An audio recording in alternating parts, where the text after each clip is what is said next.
Welcome to Something to Talk About from the Bainbridge Island Senior Community Center. Today, we're going to be talking about Friends of the Farms with Heather Berger and friends, and we'll be doing that in just a minute. I want to thank our sponsor. Nonprofits are dependent on support from others, and we are grateful for Fieldstone Communities of Bainbridge Island, which sponsors Something to Talk About. They offer assisted and independent living and memory care up on Rolling Bay. They have a beautiful campus up there right around the corner from Bay Hay and Feed. If you would like to tour, they'd also be happy to treat you to a free lunch at their bar and grill. Call 206-594-1010. 206-594-1010. Ask for Celia or Jamie, or just check out their website at fieldstonecommunities.com. Also, we are meeting on the ancestral homeland of the Suquamish people, the people of the clear salt water who have lived on these waters since time immemorial, and we honor them and are grateful for their stewardship of these lands and waters. And I dare say that that stewardship takes a big part of the life that the Friends of the Farms are doing in keeping these lands safe for agricultural use, as they have been for many, many years. Heather, thank you very much for joining us and bringing along some friends as well today. Hi, Reed. I am really pleased to be here today and so appreciate you inviting us to talk about Friends of the Farms and the work that we do. We work to support local farms, advocate for local food, and cultivate community around local food and farms. And this year has been just really wonderful for us in many ways. We have been working with Kobe for the last several years to redefine our relationship with them so that it better aligned with our mission, and also to ensure that the publicly owned farmland was getting the best care that it could get. And so in January of this year, we signed a 5-year license agreement to do community programming on 3 of the publicly owned farmland properties, Morales Farm, Johnson Farm, and the Bainbridge Island Native Food Forest, and turned back over the hands-on maintenance and repairs to infrastructure and systems back to Kobe. So that freed us up to do what we do best, go back to doing programming that supports our local farms and engaging our community. And we expanded our work to include even more students than we had in the past. And so that's one of the things that we're going to talk about today is a couple of people are joining us that have been working with us on some of our programs, and they're going to talk about what that looks like in practice. And one of them is Christine Newkirk, who is with the Island School, and they have been partnering with us since the beginning of the pandemic, when the kids, couldn't be in the classroom and they needed to get outside and run off that energy. And it's just sort of blossomed since then. So I'll turn it over to Christine. Okay, well, thanks, Heather. I think I'll start there. I think we met initially before COVID, and we're coming up with this great plan to really get out there. We get our kids outside, working on the food forest, working in the food forest. And then COVID hit, and we ended up, everybody went home and we did the online stuff like everyone. And then we ended up coming back to school in September, but outside in tents. And it was perfect. That food forest, I think, saved us. It is walking distance from school. And I can tell you, we probably were in that food forest every single day, working, writing, just sitting, listening, observing. It was a lifesaver. And I can't remember if our intensive work started that year. I think maybe it did. We spent a lot of time, our whole school, kindergarten through 5th grade, pulling out invasive species. So we had, I forget how long it was, but like 100 yards or something, really long stretch. It was full of Himalayan blackberries, everything. Yeah, we know. And those we know kids, what it was, don't we? English ivy, Himalayan right, blackberry. exactly, right, exactly. Then down by the stream, yes, we were pulling ivy, everything. So anything that was invasive, those kids pulled. and cleared this huge swath of land. And then through Friends of the Farms and donations, and I don't know how it all came together, but I believe the kids planted somewhere in the neighborhood of 350 or 400, something like that, native plants. It was actually a grant that we had gotten from Islandwood. It was an EPA Okay. subgrant. And because that's kind of critical habitat along the stream bed there, Right. they funded us to buy all of the plants for the kids to get in the ground. And Wow. we're looking near Day Road, right? Yeah, well, so Island School's on Day Road, and so then we walk down by Grace Church, and then there's a trail that really got upgraded this summer, like big time. But we would walk, it was just beautiful. Walk through, get to the food forest, and then, I mean, it's just a beautiful piece of land. And that's why we did so much down there. Just there were so many writing opportunities and science opportunities down there. But also just that community service, you know, improving the land and getting it back to its native kind of how it should be.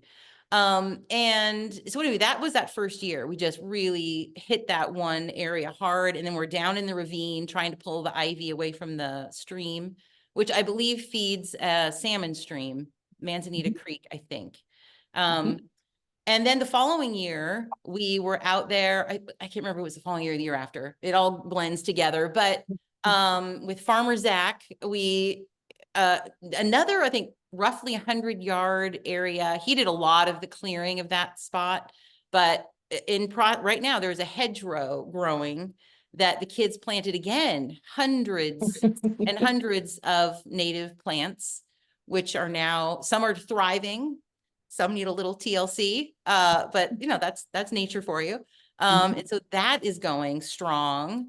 And then this past school year is the thing that, you know, really excited me. I had, I teach third grade, and I had a very energetic, they need physical activity group of kids, and they were awesome. And I don't know how this came up, but somehow I got wind of this opportunity to work on restoring a rain garden at Morales Farm.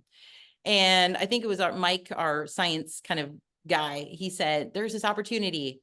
And I said, I'll take it. Because they wanted to have one class really work on this one project. And I thought this is going to be a golden opportunity for my group. And it was unbelievable. We walked down there, and you can see this is the rain garden before we attacked it. And those are those really cool, you tell me, Heather. Tiny homes. Tiny homes that's like such a cool story about those that Yeah. are. We're going to talk about that later Okay. on. I won't talk about it, but the rain garden, garden. it was a mess. I mean, it was, you can see, but it was full of Scotch broom, Himalayan blackberry, and numerous other species that shouldn't be there. You really couldn't see the rain garden. When we kind of, you know, kind of walked through, we could kind of see a couple things that were supposed to be there. And then the whole long line of Scotch broom. And before we walked down there that day, actually, Maddie from the Kitsap Conservation District came, and Marit from Friends of the Farms, and met us in class. And Maddie went through a whole talk about what a rain garden is. A lot of my kids knew what they were because they had them at home, so that was neat. But we talked about what it is and what their responsibility was going to be down here. And it was so exciting for them to realize that this was their project, and they just took full ownership of it. It was just the coolest thing to see. And so we just marched on down there, and we had, I don't know, 10 weed wrenches. Oh yeah, that was a huge root. You know, that's a Scotch broom plant that they got out. And it often took 3 or 4 kids to dig and weed wrench these huge Scotch broom out. But we thought, I didn't take a before picture, but that's okay because they're not going to get that much done. But I mean, we were amazed. Those kids worked so hard and loved it. And they got out so much. And I felt bad that I hadn't taken a before picture besides that one that you saw, because it was a huge expanse of land of Scotch broom they got out. And about every other week, we went every other Friday, we went down and spent probably an hour to an hour and a half just clearing Scotch broom, Himalayan blackberry, grasses that shouldn't be there. Oh yeah, that's it toward the end. And then probably starting in May, and then we had the opportunity, the kids got to choose what native plants they want to bring back and plant. And let's see, the last probably month and a half of school, we went down every single Friday and just weeded and weeded and weeded and started spreading mulch. You can kind of see, they're sitting actually in the rain garden at this point. That first picture you saw, they couldn't even get in there hardly. And now they're actually in the rain garden with plants that are supposed to be there.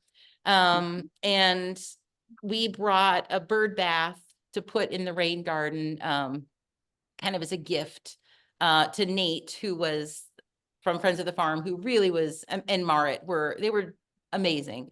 And were so inspiring and motivating for the kids and rooted them on the whole time. So that was kind of our little gift to give at the end. And this was at kind of our party at the end. We were all there. And you can see, I can't point, but Nate is in the gray shirt and behind him is the rain garden, all cleared out and mulched. And I've gone a few times this summer just to look and see, and it's still looking good. They've got a little weeding to do in the fall. And it was motivating and exciting for me and for the kids and for their parents. A lot of the parents came and volunteered and went down there with us and worked hard and loved it. It was just a phenomenal experience. And from that, I don't know if you want me to go into this, Heather, but we met in June, I think, with Marit, and talked about continuing this kind of project with our school. So these third graders are now fourth graders, and they are going to continue working on this rain garden for fourth grade and fifth grade. So this fall, they're going to be planting all the plants they chose to plant, and then maintaining it, just making sure they're weeding it, mulching it, keeping it looking good. And then my third grade class this coming year, we're going to take on, I hope, this is the plan, I'm hoping it will work out, a meadow restoration in the food forest. We haven't worked out all the details yet, but we've all figured out from my experience this past year that giving those kids ownership of one piece is really, really meaningful to them. And it's extremely motivating and exciting for them. So my class is going to do a meadow restoration, and we've got fourth grade going to continue with the rain garden. I can't remember what fifth grade is going to do. They might be, I think we were talking about getting them down in the stream area and clearing. And then our kindergarten first, second is going to work on the hedgerow, continuing to weed that and maintain that. So Yeah, well, I certainly heard about, teachers looping with classes. Here Yeah. we've got property, we've got Yeah. we've got nature looping with kids. So they That's get right. to That's be right. connected over several years, and they'll remember this for the rest of their lives. Oh, they will. And I have to tell you a story. If I can, do I have time? Because this was the most moving thing that has ever happened to me ever. And I'm gonna get teary.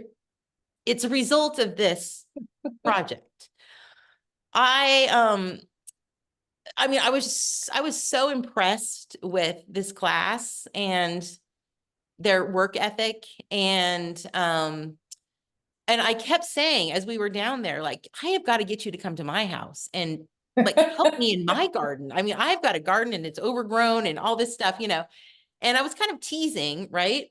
Well, one of the kids went home and told his mom that we really need to go help Christine in her garden.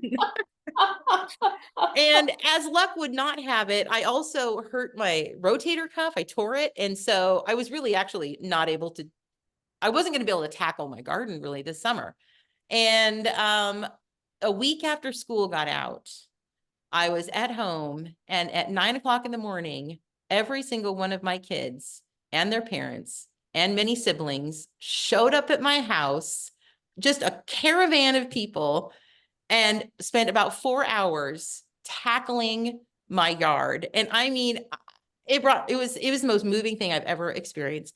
So my whole class, they loved, it was from the rain garden. It was from all of that working together, seeing what they can do through a group effort, working together. They came to my house, and I mean, I wasn't expecting what I saw. I mean, it was like my entire vegetable garden was cleared. They brought me a tree to plant, a Japanese maple to plant in my garden. They pulled out dead plant. I mean, it was unbelievable. And it was all a result of working in the rain garden. And I mean, it just shows like what that does to kids when they really have a project that is meaningful and they have a lot of ownership. It spreads, right? I Well, mean, and touching nature itself, being involved is so, it's so immediately rewarding. yeah, Yeah. it is. Yeah. We Anyway, felt so honored just to have those kids out there, and it was such a joy to watch them every single day. They'd be like, "We're going to the rain garden, yeah!" You know, and there'd be 4 of them on one weed wrench trying to get out a piece of Scotch broom, and then one of them would jump in a pile of things, you know, and I'm thinking, you know. Yeah. Well, and the cheering, I mean, it was, it was so moving. I mean, they worked so hard to get out a huge Scotch broom. Yeah. And the joy that they had when they got it out and the whole, huge root along with it. I mean, I have so many pictures of them all holding up, 4 kids holding up a Scotch broom. I have many, many, many pictures of this because they all wanted me to take their picture when they got it out.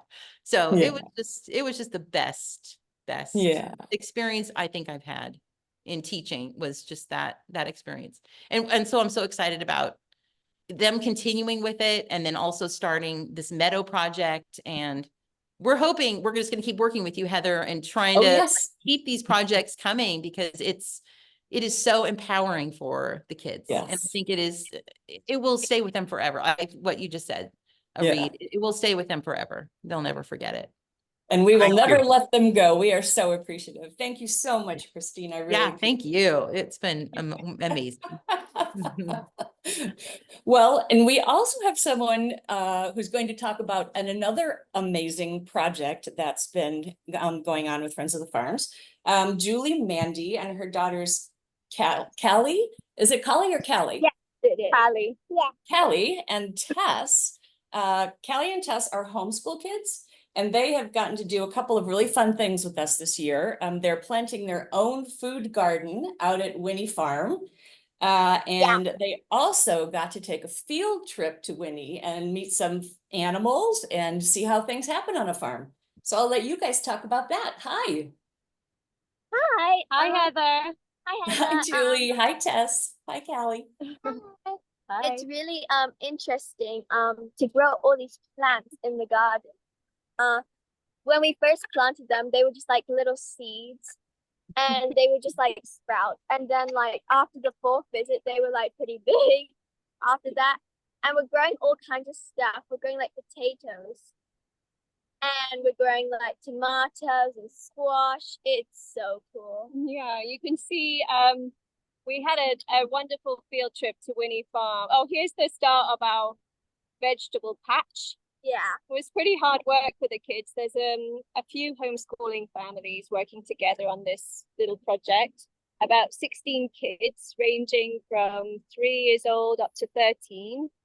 A good mixture of boys and girls. And this was us clearing the first patch of land. There were lots of stones and rocks and logs and all kinds of things to take out. So it was quite hefty work those first couple of visits. What did you guys think of that? Oh yeah, it was pretty hard at first, but when we finally got to plant the seeds, I just found it was just so fun, and it was really interesting to like learn how to plant all these things. We had friends to come help us over and all that stuff. Yeah, it was very fun. Can you hear us okay, Heather? I'm sorry, we're in Lake Tahoe, so I'm not sure. You can hear the road noise. Oh, no worries. I have the ferry traffic going by me. Okay, cool. Yeah, so it's been amazing. A lovely little community project for our homeschooling group, and everybody's taking it turns. We're expecting our first harvest in the next few weeks. It's so cool. I can't wait to eat all these like fruits that we grow. vegetables Oh, that we grown. It's so cool. They taste extra special good when you grow them yourself. that's right. Tessie, you want to say something? I'm really excited to taste all of this yummy food. Yeah. So we Yeah. were so grateful to you guys for sorting this out for us, because I think, as Christine was saying before, you know, it's been such an empowering project for the kids to get their hands into the earth themselves, learn how to grow their own food, and eventually, hopefully, if nothing eats it between now and then, you know, We're to share it learning how we have to share a little bit. Mhm. exactly. It'll So be onesie- where is this garden located? It's at So Winnie it- Farm, which is on McDonald. It was part Oops. of Heyday Farm. And then Brian Stahl and his wife Penny purchased this piece of it and are putting it into just production like you wouldn't believe. And so this was also the place where they all went out, and where you're going to see in a moment some of the animals they got to visit. So yeah, another wonderful field trip that Friends of the Farm, Mara and Heather, very kindly organized for our homeschool group was a visit to Winnie Farm to see the little, what was it? The piglets. Oh, and what else did we do? Horses. We saw horses. We saw alpacas. We saw the lambs. We saw chickens. We saw cows. Yeah, It was Um, so cool. we got to name a couple of the lambs, which the kids loved. And I think one Do you of remember the what you named the little lamb? yeah, can you remember what you called it? Clover or something. Yeah, I think it was Clover that we called it. Yeah. Maybe dandelion? I can't remember. Was it dandelion? There were a few very cool flower names that were thrown into the No. hat. Clover. Yeah. One of the great things about that, I think, was you know, the kids were taken into the chicken slaughterhouse, but I think it's very important for kids these days to understand that food just doesn't come in a packet in your supermarket. You know, this is exactly how it gets from the farm onto your plate. So even though it was a little bit scary for some of the kids, I think it's good for them to really learn where their food comes from. Yes. Yeah. Yeah, Farmer Brian had made it clear from the beginning that, you know, they were going to learn what actually happens on a farm. And so he started right off with, now we're going to go into the place where we slaughter the chickens. Yeah. And Mart and I were like, oh, is this not going to go well? And then we were so No. surprised. The kids were fascinated. He's showing them the spinner where all of the feathers get taken off. You put the chicken in there after its head's cut off, and the rubber fingers take off, and the kids are getting closer and going, ooh. Yeah. Yeah. Yeah. They love the gruesome bit.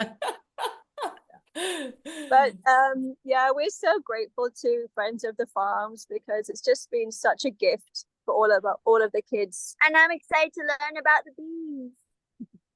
Oh yeah, you're learning about bees too, right?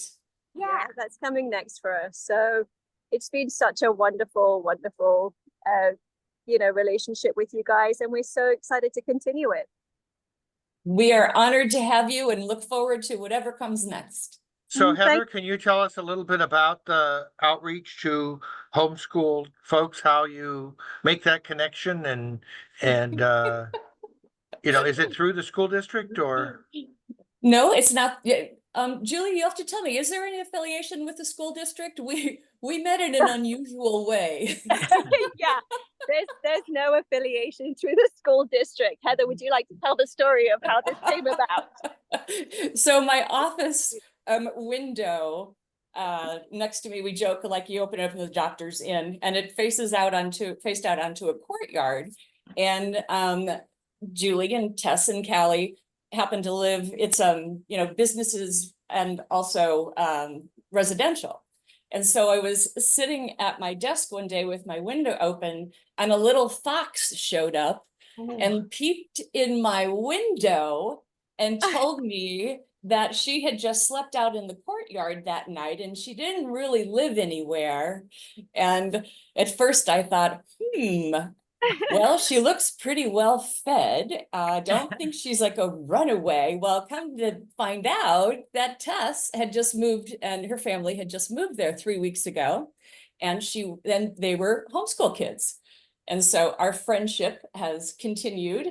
And it just kind of happened organically that they were interested in learning about food and farms. And we were very interested in connecting them with food and farms. Yeah, it was a really funny way to meet, but it was great. So Julie, did you help put together a connection with other homeschool folks? Yes, so we are recent arrivals to Bainbridge Island, and we were trying to reach out to find some other homeschooling families, which again was sort of an organic kind of, in the playground, we happened to meet some other families. And then I just tried to pull the community together so that we could do something, sort of a community project rather than just us on our own, which is always more fun for the kids, right? Yeah, it sounds wonderful, and it also speaks to what sounds like a lot of flexibility on Heather and the Friend of the Farm's part to try to figure out how to make connections.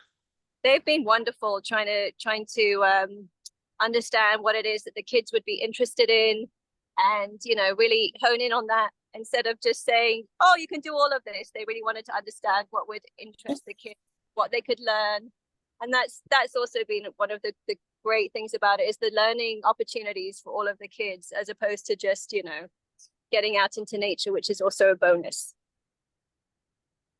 Well, it's exactly how we would have hoped it would have played out, that everybody would, have fun and learn things and get healthy food out of it.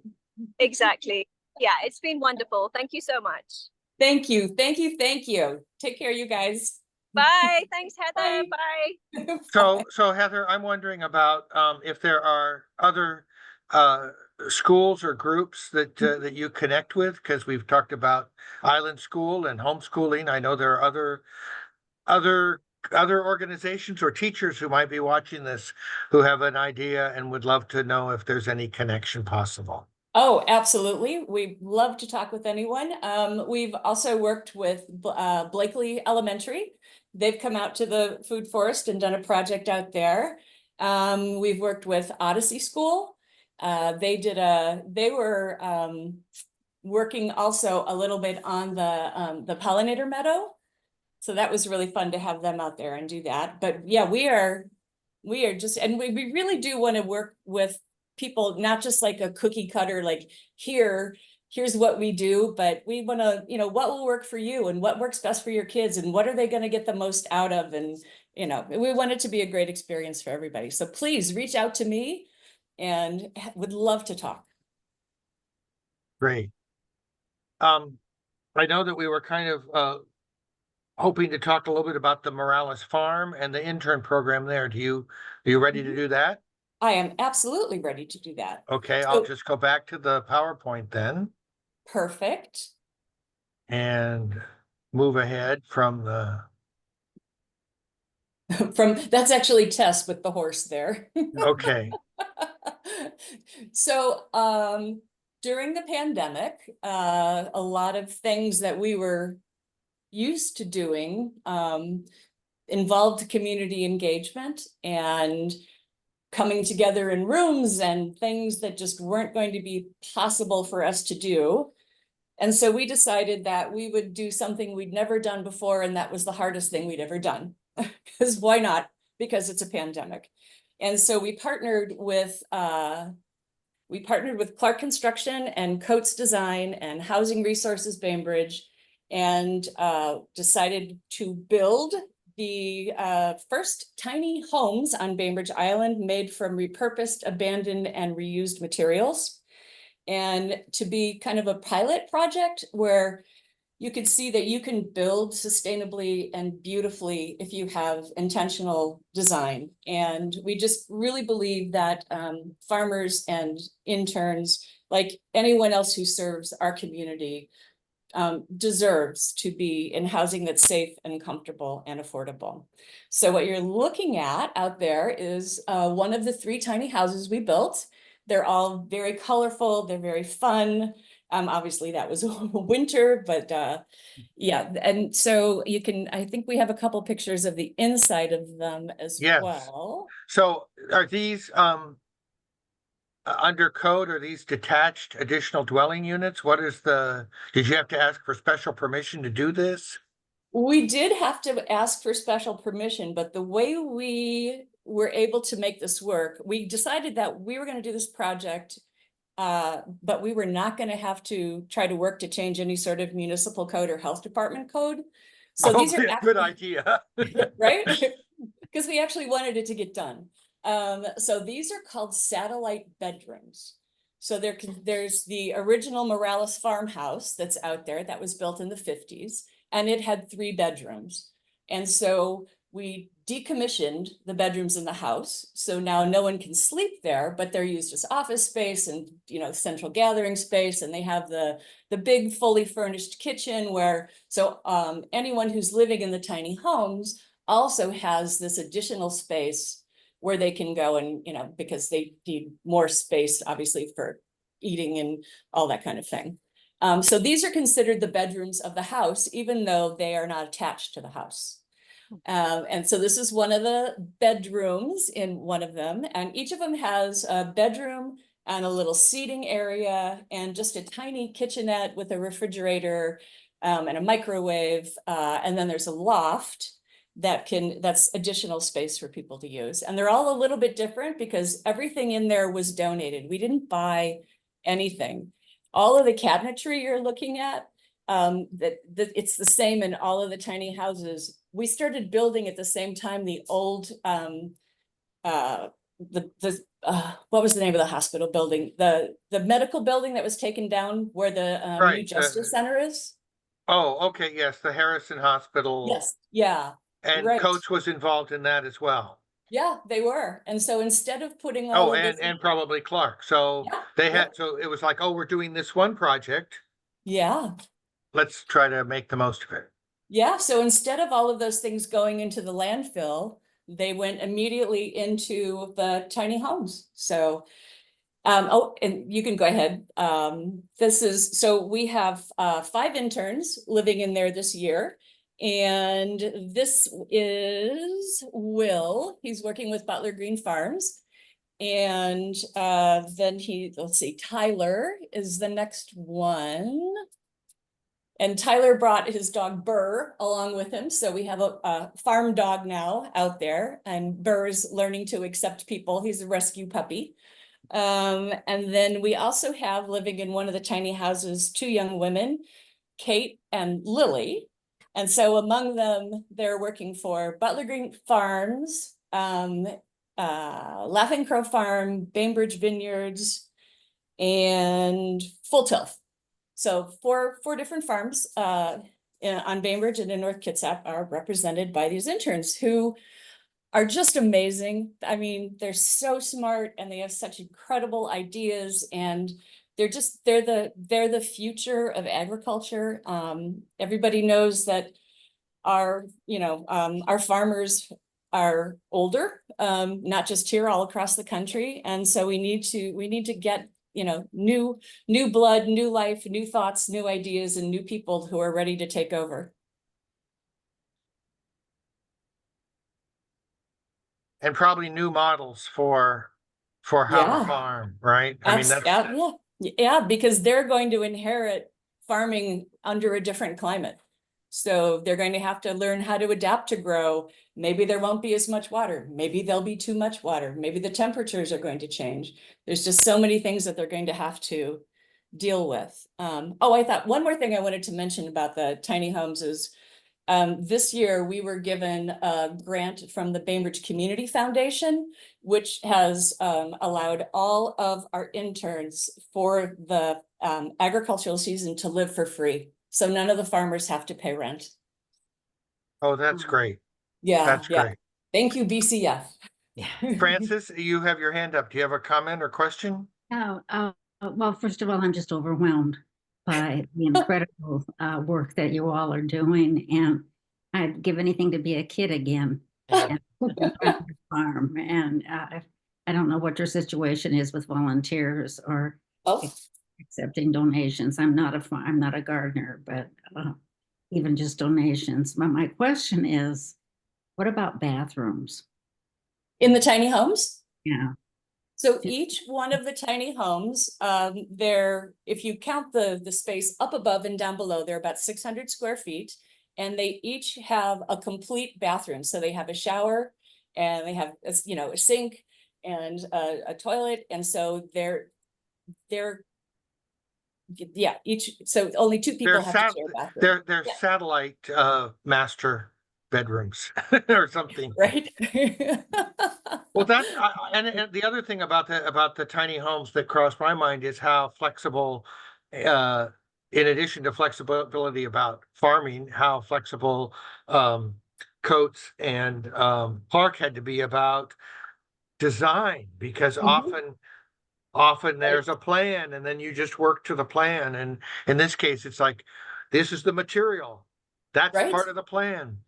It was exactly it. The windows are a really good example of that, because we did the design, and of course it had to be permitted, and then the windows were donated, that they had been delivered to a big job that was being done, and that something was not, like, the color was not the right color or whatever it was they didn't like, and so they got all new windows, and the company didn't want them back. They said, just throw them away. And so all of those beautiful Anderson, double pane windows are brand new, but we didn't know what size windows we were going to get. So you'll notice, if you're ever out there and you look, that the houses aren't exactly the same, because we, shifted to put in whatever it is that we got. Right. That's pretty cool. Yeah. And to Francis's point, if I'm interested in learning whether I can participate and whether there are ways I can participate that match with my abilities and limitations. Yes. Tell me about that. Absolutely, 100%. There is something, we've mastered child labor, and now we can take on anybody for anything. So you would just write to me. My email address is heather.burger, BURGER, at friendsofthefarms.org. And then I'll also put in a plug for on September 6th, we're having our one and only big fundraiser of the year. It's going to be a farm to table dinner at Bountiful Farm, which is Ross and Sharon Boundy's place. And so we would love for you to come. You could just write to me and I'll tell you how to get tickets. And if you're watching this on YouTube, I'll have links just in that little description box that's right below this video. Hi, Marcy. Yes. Good question for Heather. I did go on a tour of when they opened the tiny homes for the first time. I found the bathroom larger than the bathroom at my little condo. So that was quite impressed. But my question is the big house. You kept the house for the community. So talk a little bit about what's going on with the house that is next to the tiny homes. So the house is meant to be communal living space for the interns. Yeah. So they can gather there for meals. They can use space for office. There's one room I think I've seen yoga mats in. And so it's just there so that, they have more space other than 600 square feet available to them.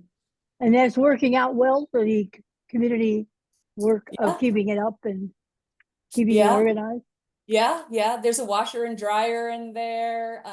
So it's kind of got everything that they need. We want them to be welcome here and feel like they're, that we value what they bring to our community. And is there a term for each of the intern program? In other words, are they there for 9 months or a year and a half or?